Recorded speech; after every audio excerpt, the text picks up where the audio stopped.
Hello, welcome back to our series on the CAN protocol. First, let's understand what a CAN node contains.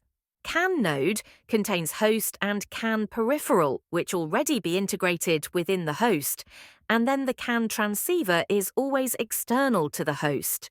Each of these components is mandatory for every CAN node. When a message is to be transmitted, it is first sent from the CAN peripheral to the CAN transceiver. Similarly, when a message is received, it follows the reverse flow, from the CAN transceiver to the CAN peripheral for processing. The CAN message is transmitted bit by bit using two wires, CAN high and CAN low.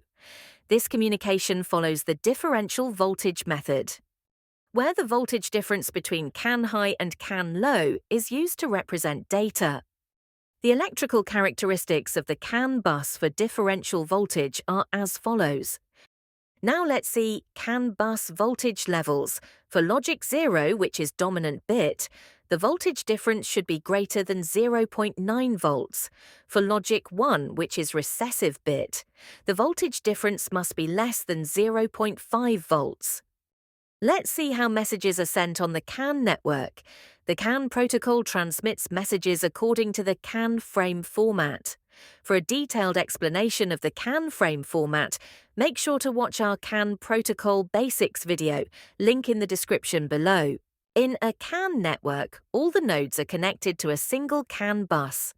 At any given time, only one node can communicate on the bus. If multiple nodes try to transmit data simultaneously, a data collision will occur. To avoid this, the CAN protocol uses an arbitration process. To manage this communication, Identifiers plays a major role.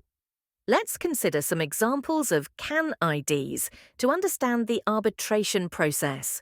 In this example, Node 1 and Node 5 try to communicate at the same time. Both Node 1 and Node 5 write a recessive bit 1 on the bus. Since the CAN bus follows the wire and logic, the result of 1 and 1 is 1. No node is eliminated, and the arbitration process continues. Again, both Node 1 and Node 5 write a recessive bit, 1. As before, no node becomes the winner, so the process continues. At this point, Node 3 joins the arbitration process. Node 1, 3, and 5 writes a recessive bit 1. The nodes continue until they write a dominant bit. Node 1 writes a recessive bit 1, while Node 3 and Node 5 write a dominant bit 0. In this case, Node 1 loses the arbitration process and stops transmitting.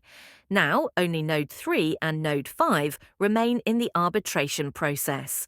Next, the Node 3 writes a dominant bit 0, and Node 5 writes a recessive bit 1 at the same time. Since 0 and with 1 is 0, Node 5 loses the arbitration process. And finally, the Node 3 becomes the winner of the arbitration and transmits its message on the CAN bus.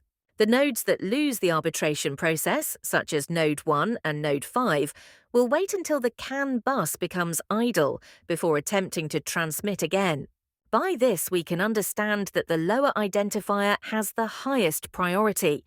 This ensures that the most critical messages are transmitted first, making the CAN protocol highly efficient and reliable for communication. Now that we've seen how arbitration ensures that the node with the highest priority wins, let's take a closer look at CSMA-CD, stands for Carrier Sense Multiple Access with Collision Detection. How it works. Let's break it down step by step. Carrier sense. Each node continuously listens to the CAN bus to check if another node is currently transmitting.